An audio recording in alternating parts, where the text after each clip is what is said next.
السلام علیکم وبرکاتہ۔ بسم اللہ الرحمن الرحیم، الحمدللہ والصلاة والسلام علی رسول اللہ وعلی آلہ واصحابہ اجمعین۔ محترم سامعین کرام، آپ سن رہے ہیں موت کیسے ہوتی ہے، پارٹ نمبر 3۔ پچھلے درس میں آپ نے سنا کہ موت سے کچھ لمحے پہلے سکرات الموت کا معاملہ ہوتا ہے، یعنی موت کی شدت ہوتی ہے۔ سکرات الموت سے، موت کی شدت سے، موت کے وقت ہونے والی پریشانی سے ہر ایک انسان کو گزرنا پڑتا ہے، چاہے وہ نیک ہو یا برا ہو۔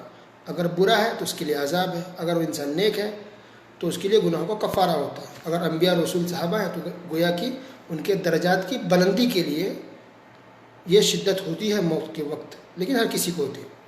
اب یہ سکرات الموت کے بعد جو شدت ہوتی ہے، اس کے بعد اب روح نکالنے کا معاملہ پیش آتا ہے۔ جسم کے اندر سے روح نکالی جاتی ہے۔ کیسے روح نکالی جاتی ہے، فرشتے اس کو کیسے نکالتے ہیں، اس کا ذکر قرآن اور حدیث میں موجود ہے۔ سورہ انعام آیت نمبر 61۔ اعوذ باللہ من الشیطان الرجیم، حتی اذا جاء احدکم الموت توفته رسلنا وهم لا يفرطون۔ یہاں تک کہ جب تم میں سے کسی کو موت آ پہنچتی ہے، اس کی روح ہمارے بھیجے ہوئے فرشتے قبض کر لیتے ہیں اور وہ ذرہ برابر بھی کوتاہی نہیں کرتے۔ فرشتے آتے روح قبض کرنے کے لیے۔ اصل جو فرشتے ہیں اس کام کے لیے، ان کا نام ہے ملک الموت۔ ان کو قرآن حدیث کے اندر ملک الموت کہا گیا ہے۔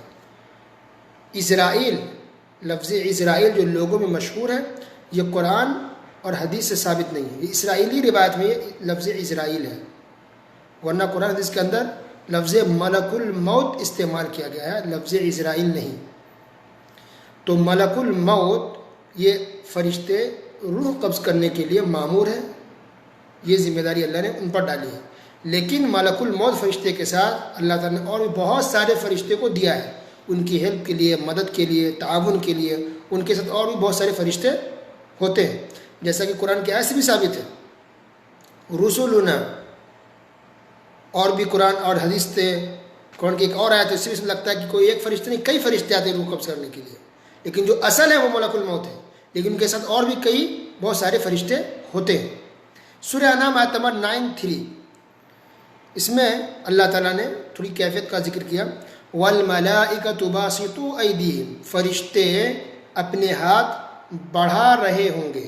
یہ موت کا معاملہ ہوتا ہے کہ فرشتے ہاتھ بڑھاتے ہیں روح قبض کرنے کے لیے۔ تو والملائکہ، فرشتے جمع ہیں، اس کا مطلب ہے کہ ایک فرشتے نہیں، کئی فرشتے آتے ہیں روح قبض کرنے، لیکن ان کی جو سردار ہے، جو ہیڈ ہے، وہ ایک ہے، ملک الموت، جن کو ملک الموت کہتے ہیں۔ سورہ انفال آیت نمبر 50 یعنی 50۔ وَلَوْ تَرَىٰ إِذْ يَتَوَفَّى الَّذِينَ كَفَرُوا الْمَلَائِكَةُ يَضْرِبُونَ وُجُوهَهُمْ وَأَدْبَارَهُمْ وَذُوقُوا عَذَابَ الْحَرِيقِ۔ اس کے اندر بھی کیفیت بیان کی گئی کہ روح قبض کرنے کو، جب کافر کی روح قبض کی جاتی ہے تو کیا معاملہ آتا ہے۔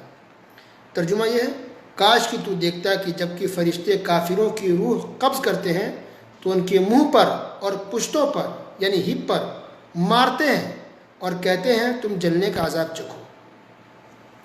تو یہ قرآن کے اندر کچھ باتیں بتائی گئی روح نکالنے کی کیفیت سے متعلق، لیکن اس کی ڈیٹیلز، تفصیل ایک ایک چیز کی وہ حدیث کے اندر موجود ہے۔ اب حدیث دیکھیے، مسند امام احمد، حدیث نمبر 18534۔ برا بن عازب رضی اللہ تعالی عنہ نے کہا کہ نبی کریم صلی اللہ علیہ وسلم نے ارشاد فرمایا، اب سنیے کہ روح کیسے نکلتی، دیکھیے تفصیل کے ساتھ۔ ان العبد المؤمن اذا كان في انقطاع من الدنيا واقبال من الاخرہ، کہ جب مومن بندے کی جب موت ہونی ہوتی ہے، اس کا وقت دنیا میں ختم ہو جاتا ہے، نزل الیہ ملائکۃ من السماء بیض الوجوہ، تو فرشتے یعنی ایک نہیں کئی فرشتے ان کے پاس آتے ہیں، جن فرشتے کے چہرے سفید ہوتے ہیں، کأن وجوہہم الشمس، گویا کہ ان کے چہرے چمک رہے ہوتے ہیں، اس طرح سے گویا کہ وہ ان کے چہرے سورج ہوں۔ معہم کفن من اکفان الجنہ، یہ فرشتے جنت کا کفن لے کر کے آتے ہیں اس آدمی کے پاس جس کی موت ہونی ہوتی ہے۔ وحنوط من حنوط الجنہ، اور اسی طرح جنت کی خوشبو بھی لے کر کے آتے ہیں۔ حتیٰ یجلس منہ مد البصر، آ کر کے اس آدمی کے پاس دور ہو کر کے بیٹھتے ہیں۔ ایک انسان کی نظر آخری کہاں تک پہنچتی ہے؟ آخری نظر ہماری کہاں پہنچتی ہے؟ تو وہاں پر یہ فرشتے آ کر کے بیٹھتے ہیں۔ ثم یجیء ملک الموت، اب اس کے بعد موت کے فرشتے جو اصل ہیں، موت کے فرشتے آتے ہیں علیہ السلام، حتیٰ یجلس عند راسی، یہ ملک الموت جو روح قبض کرتے ہیں وہ آ کر کے اس آدمی کے سر کے پاس بیٹھتے ہیں، سر کے پاس۔ فیقول ایتها النفس الطیبہ، ملک الموت فرشتے کہتے ہیں کہ اے پاک اچھی روح، اخرجی الی مغفرۃ من اللہ ورضوان، اللہ تعالیٰ کی مغفرت کی طرف اور اللہ سبحانہ و تعالیٰ کی خوشنودی کی طرف نکل جا، نکل کے آ جا۔ قال فتخرج تسیل کما تسیل القطرۃ من فی السقاء، یہ کہنے کے بعد روح مومن کے جسم سے اتنی آسانی سے نکل جاتی ہے جیسا کہ مشکیزے کے منہ سے پانی کا قطرہ نکل جاتا ہے آسانی کے ساتھ۔ مشکیزہ یعنی چمڑے کا ایک بیگ پہلے کے زمانے بنایا جاتا تھا جس میں پانی رکھتے تھے اور اس کا ایک منہ ہوتا تھا تاکہ پانی نکالا جائے۔ آج کے حساب سے بوٹل سمجھ سکتے ہیں، لیکن بوٹل چھوٹی چیز ہے۔ مشکیزہ بڑا ہوتا تھا، بیگ کی ٹائپ کا، چمڑے کا بڑا سا بیگ ٹائپ کا بناتے تھے، اس کا ایک منہ ہوتا تھا، پانی اس میں بھرتے لے کے آتے تھے ایک جگہ سے دوسری جگہ۔ تو اس کا جو منہ بنا ہوا بیگ کا، پانی ڈال کے اگر منہ اس کو کھول دیجئے تو کتنی آسانی سے پانی باہر آ جائے گا، کوئی تکلیف ہوگی نہیں، آسانی سے پانی آ گیا۔ تو نبی صلی اللہ علیہ وسلم نے مثال دے کے سمجھایا کہ اسی طرح تم بالکل آسانی کے ساتھ مومن کی روح جسم سے باہر نکل جاتی ہے۔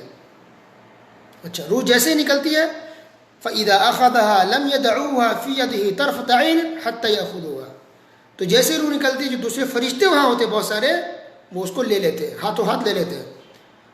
فَيَجْعَلُوهَا فِي ذَلِكَ الْكَفَنِ، اور پھر اس کفن میں ڈال دیتے ہیں جو کفن جنت سے لے کر کے آئے تھے۔ ایک گروپ ہوتا فرشتوں کا، جنت سے کفن لے کر کے آئے تھے، تو روح نکلنے کے فوراً بعد روح کو فرشتے پکڑ کے کفن، جنت کے کفن میں ڈال دیتے ہیں۔ وفی ذلک الحنوط، خوشبو میں ڈال دیتے ہیں، کفن میں خوشبو میں ڈال دیتے ہیں، یا یہ کہہ سکتے ہیں کہ اس کفن کو خوشبوؤں سے معطر کر دیا جاتا ہے۔ اس کفن میں جنت کی خوشبو لگی ہوتی ہے، تو اس کفن میں ایک مومن کی روح ڈال دی جاتی ہے، وہ مومن مرد ہو یا عورت سب کے لیے ہے۔ وَيَخْرُجُ مِنْهَا كَأَطْيَبِ نَفْحَةِ مِسْكٍ وُجِدَتْ عَلَى وَجْهِ الْأَرْضِ، اور اس کفن سے، اس خوشبو سے ایسی خوشبو پھیلتی ہے، اتنی بہترین خوشبو ہوتی ہے کہ پوری روئے زمین پر جو سب سے قیمتی اور سب سے اچھی خوشبو، سب سے اچھا سینٹ ہو سکتا ہو، اس سے بھی اچھی خوشبو اس کفن سے نکلتی ہے۔ اللہ اکبر۔ پھر کیا ہوتا ہے؟ فَيَسْعَدُونَ بِهَا فَلَا يَمُرُّونَ يَعْنِي بِهَا عَلَى مَلَئٍ مِّنَ الْمَلَائِكَةِ، تو پھر فرشتے اس روح کو کفن میں ڈال دیے، کفن میں ڈال کر کے اس روح کو لے کر کے فرشتے آسمان پر جاتے ہیں۔ اب میں اس کو صرف ترجمہ پڑھتا ہوں تاکہ ریکارڈنگ زیادہ لمبی نہ ہو جائے۔ فرشتے لے کر کے آسمان پر جاتے ہیں، جب آسمان پر پہنچتے ہیں پہلے آسمان پر، تو وہاں جو فرشتے موجود ہوتے ہیں وہ کہتے ہیں، ویلکم کرتے ہیں اس کو، کہتے ہیں مرحبا مرحبا، یعنی ویلکم، خوش آمدید، کتنی اچھی روح ہے، کون ہے یہ، کس کی اتنی اچھی روح ہے؟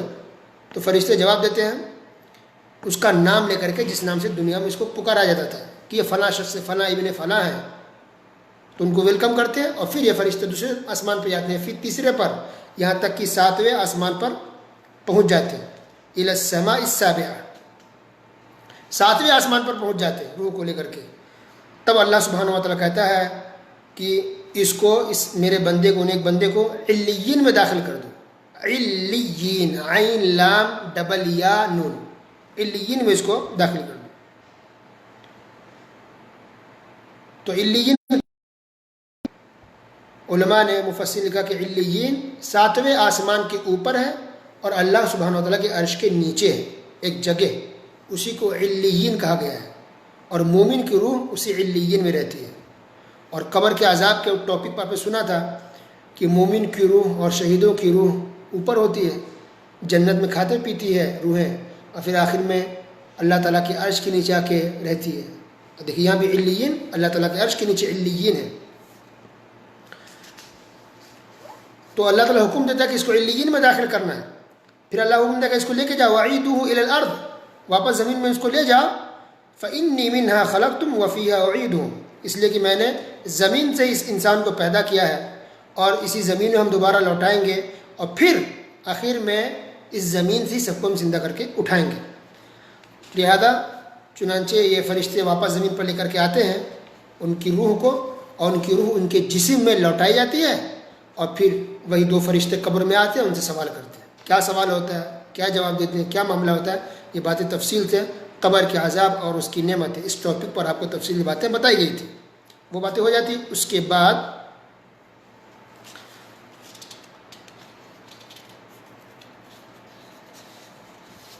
اب نبی کریم صلی اللہ علیہ وسلم نے بیان کیا کافر کا، کہ کافر کی موت کیسے ہوتی ہے۔ مومن کی روح کے بارے میں ہم نے سمجھ لیا، لوٹائی جاتی ہے روح قبر میں، پھر سوال جواب ہوتے ہیں، پھر انسان وہ آرام سے ہوتا ہے۔ اگر نیک ہے تو، برا ہوتا ہے اس کا عذاب شروع ہو جاتا ہے۔ لیکن ایک کافر کی موت کیسے ہوتی ہے دیکھیے، پھر نبی کریم صلی اللہ علیہ وسلم اسی حدیث کے آگے فرمایا وَإِنَّ الْعَبْدَ الْكَافِرَ، جب ایک کافر بندہ ہوتا ہے اور اس کی موت آنے والی ہوتی ہے تو اس کے پاس یہ فرشتے آتے ہیں، آسمان سے اترتے ہیں، فرشتے آسمان سے آتے ہیں، لیکن ان فرشتوں کے چہرے، یا یہ فرشتے کالے ہوتے ہیں، ان فرشتے کے چہرے کالے ہوتے ہیں، اور ان کے پاس جو کپڑا ہوتا ہے وہ اچھا نہیں ہوتا ہے، بہت سخت اور چبھنے والا کپڑا ہوتا ہے، کانٹے دار چبھنے والا، مسوح معہم المسوح، چبھنے والا کپڑا ہوتا ہے، وہ کپڑا لے کر کے آتے ہیں۔ اور پھر اس انسان کے پاس جو کافر ہوتا ہے مرنے والا، اس انسان کی نظر سے بہت دور جہاں اس کی نظر جا سکتی ہے وہاں جا کے بیٹھ جاتے ہیں، اور پھر ملک الموت آتے ہیں، اور پھر ملک الموت سر کے پاس بیٹھ کے کہتے ہیں ایتھا النفس الخبیثہ، اے خبیث روح، اے خبیث روح نکل جا، اللہ کے غضب کی طرف، اللہ کی ناراضی کی طرف نکل۔ اب دیکھیں کیا ہوتا ہے، فتفرق فی جسدہ، تو یہ روح کافر کے جسم کے اندر آسانی سے نکلتی نہیں ہے، یہ روح جسم کے اندر بھاگنے لگتی ہے، ادھر ادھر بھاگتی ہے، نکلنا نہیں چاہتی، جسم میں بھاگتی ہے۔ فینتزعها، تو پھر فرشتے اس کو پکڑ کے زبردستی کھینچتے ہیں، ملک الموت جو فرشتے ہیں ان کو اس روح کو زبردستی کھینچتے ہیں۔ کیسے؟ کما ينتزع الصفود من الصوف المبلول، ایسے کھینچتے ہیں کہ جیسے گیلی روئی ہو، گیلا اون ہو، گیلے اون کے اندر نوکیلا کانٹے دار لوہا رکھا ہو، تب اس کو اگر کھینچا جائے تو کس طرح کا معاملہ ہوگا کہ اس کے ساتھ روح بھی نہیں، اس کے ساتھ روئی جو کاپوس ہے، جو اون ہوگا، اگر وہ گیلا ہو اور کانٹے دار نوکیلے لوہے کو اس کے اندر سے اگر گزارا جائے، کھینچا جائے، تو اس کے ساتھ کچھ روح بھی نہیں، اس کے ساتھ کچھ روئی بھی، کچھ اون بھی اس کا نکل جائے گا کانٹے کے ساتھ، وہ لوہے کے ساتھ جو نوکیلا ہے، نوک والا ہے، وہ کھنچ جائے گا، نکل جائے گا، اور مشکل سے نکلے گا۔ تو اسی طرح مشکل سے یہ روح نکلتی ہے ایک کافر کے جسم سے، اور ایسا لگتا ہے کہ اس کا جسم اندر سے پھٹ گیا۔ اللہ اکبر، مثال سمجھایا گیا، اور اتنی مشکل سے اس کی روح کو نکالا، کھینچا جاتا ہے، کافر کو بہت درد اور تکلیف ہوتی ہے، ایسا لگتا ہے اس کا جسم پھٹ گیا ہو، نوکیلے لوہے دار سے لگتا ہے اس کو جسم میں پھیر دیا گیا، وہ نوکیلا لوہا جو انسان کبھی سانپ کیڑے کو مارنے کے لیے رکھتا ہے تو نوکیلا ٹائپ کا ہوتا ہے، اس طرح سے ایک روح کو زبردستی کھینچا جاتا ہے۔ جیسے روح باہر نکلتی ہے، فرشتے جو موجود ہوتے ہیں، فرشتوں کا گروپ فوراً اس کی روح کو اس کفن میں، کپڑے میں ڈال دیتے ہیں۔ اب یہ کافر کی روح کے لیے کفن اچھا نہیں ہوتا، بلکہ بدبودار ہوتا ہے، کانٹے دار ہوتا ہے، چبھنے والا کپڑا ہوتا ہے، اسی کپڑے میں اس کو ڈالا جاتا ہے۔ اب فرشتے اس کو لے کر، اس کی روح کو لے کر کے نکلتے ہیں اور جاتے ہیں آسمان پر۔ جیسے پہلے آسمان میں پہنچتے ہیں، فرشتے پوچھتے ہیں ما ھذا الروح الخبیث، یہ خبیث روح کس کی ہے؟ تو فرشتے جو لے کر جاتے ہیں اس کی روح کو جواب دیتے ہیں اس کا وہ نام لے کر کے جس نام سے دنیا میں جانا جاتا تھا، لوگ اس کو برے نام سے جانتے تھے، اس کو برا بلا کہتے تھے، تو اسی برے نام سے اس کو جو دنیا پکارا جاتا تھا اسی نام سے بتاتے کہ یہ ہے، یہ ہے۔ لیکن اس کے لیے، اس کافر کے لیے آسمان کا ڈور کھولا نہیں جاتا، آسمان کے دروازے کھولے نہیں جاتے، نہ اس کو مرحبا کہا جاتا ہے، نہ اس کو خوش آمدید کہا جاتا ہے، نہ اس کے دروازے کھولے جاتے ہیں، بلکہ پھر وہیں سے اس کی روح کو واپس لوٹائی جاتی ہے۔ اور اللہ تعالیٰ کہتا ہے اکتبوا کتابہ فی سجین فی الارض السفلی، اس کو تو سجین میں ڈال دو، سجین میں ڈال دو. سجین کہاں دیکھیں حدیث کے اندر خود ہے، فی الارض السفلی، زمین کی سب سے نچلی تہ میں. آسمان 7 ہے، درجہ 7 الگ الگ آسمان ہے، تو اسی طرح ہماری زمین بھی الگ الگ 7 ہے، ہم سب سے اوپر ہیں، اس کے نیچے 6 زمین اور ہے.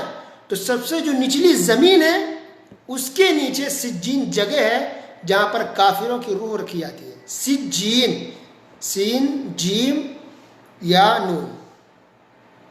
تو سجین کے اندر کافروں کی روح ڈالی جاتی ہے. تو اللہ تعالیٰ کہتا ہے اس کو لے کر کے جاؤ، وہاں ڈال دو.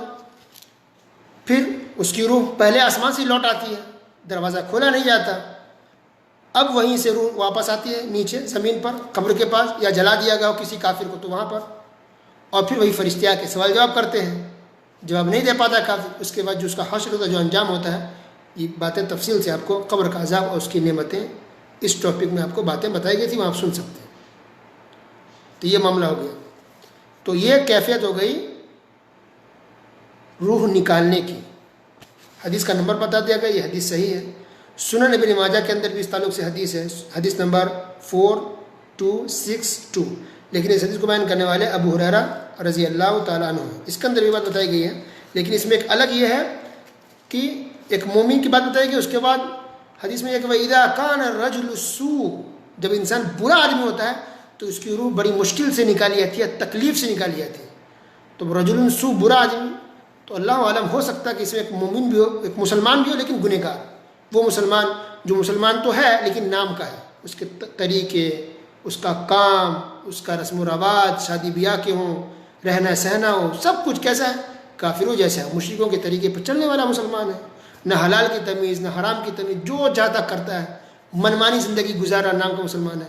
تو ہو سکتا ہے اس کے ساتھ بھی یہی معاملہ ہو کہ اس کی روح سے بدبو آتی ہو، گھن محسوس کرے فرشتے، اللہ اکبر، اور اس کی روح بڑی تکلیف سے اس کے جسم سے نکالی جائے. تو اللہ عالم. لیکن اس لیے کہتے ہیں کہ انسان کو ہمیشہ اچھی زندگی، مومن کا مطلب ہے کہ اللہ اس کے رسول کے طریقے پر انسان زندگی گزارے، اس کو کہتے ہیں مومن. صرف نام رکھ لینے سے انسان مسلمان نہیں ہوتا، اپنے کام سے انسان مسلمان ہوتا ہے.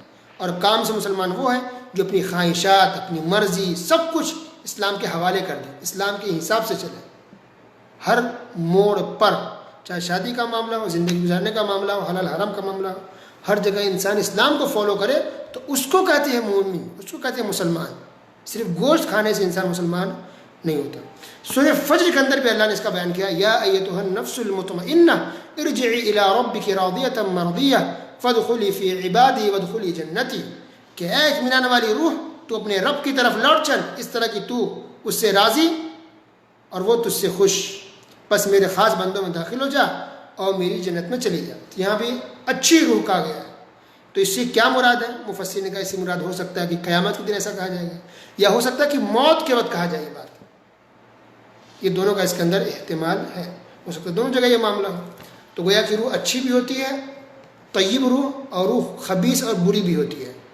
اور اس کے نکالنے کے وقت کتنی پریشانی انسان کو ہوتی ہے، کتنی تکلیف سے کھینچا جاتا ہے روح، یہ آپ نے سنا. روح کے نکلنے کی جو شروعات جسم سے ہوتی ہے وہ پیر کے قدموں سے ہوتی ہے. اب قدموں میں بھی انگلیوں سے، پیر کی جو انگلیاں ہماری ہیں، یہ پہلی شروعات جسم سے روح نکلنے کی تو پیر کی انگلیوں سے ہوتی ہے. یعنی سب سے پہلے روح جو نکلتی ہے پیر کی انگلیوں کی طرف سے، اور اس سے پھر نکلتی چلی آتی ہے، انگلی پنڈلی تک آتی ہے، پنڈلی سے پھر ران، اور اس طرح سے ہوتے ہوئے روح اوپر کی طرف آتی ہے. اگر ہاتھ کی بات کریں تو ہاتھ میں بھی انگلیوں کی طرف سے پہلے روح نکلنی شروع ہوتی ہے، اور اس طرح سے ہاتھ سے آتے ہوئے حلق تک آتی ہے. تو جب اب اگر کسی نے غور کیا ہوگا آپ میں سے، تو سب سے پہلے ایک مرنے والے کا اگر کوئی چیز ٹھنڈا ہوتا ہے، ڈھیلا پڑ جاتا ہے انسان کے، یا کڑک ہوتا ہے، جو بھی کچھ ہو، وہ انسان کا پیر ہوتا ہے، قدم ہوتا ہے. وہ ٹھنڈا پڑ جاتا ہے، لگتا ہے کہ ہاں اس میں کوئی جان نہیں ہے. تو کیوں ہوتا ہے؟ کیونکہ روح وہاں سے نکل گئی. تو دھیرے دھیرے روح نکلتی ہے پیر کے قدموں، انگلیوں کی طرف سے، دھیرے دھیرے جسم سے اوپر آتے ہوئے، سینے سے آتے ہوئے، یہاں تک کہ حلق کے پاس روح آتی ہے. حلق کے پاس روح آتی ہے، اور پھر حلق سے ہوتے ہوئے اسے باہر روح نکل جاتی ہے. تو جیسے روح نکلتی ہے تو آپ نے دیکھا ہوگا کہ عام طور پہ لوگوں کی جو نگاہیں ہوتی ہیں آنکھ کھلی رہتی ہے. کیوں کھلی رہتی ہے؟ اسی وجہ سے کہ جب روح نکلتی ہے حلق تک آتی ہے، اور حلق سے پھر ایسے نکلتی اوپر. تو آنکھ اس کو دیکھتی ہے کہ روح جا رہی ہے، اور چونکہ اب روح نکل گیا پورے جسم سے، جان تو رہا نہیں، تو بس اس لیے آنکھ کھلی کھلی رہ جاتی ہے۔ تو یہ نظر ہی، ہماری آنکھیں روح کو دیکھتی ہے کہ روح ہماری جا رہی ہے، حدیث کا صاف ہے کہ روح کو دیکھتی ہے ہماری آنکھیں جا رہی، نکل رہی ہے۔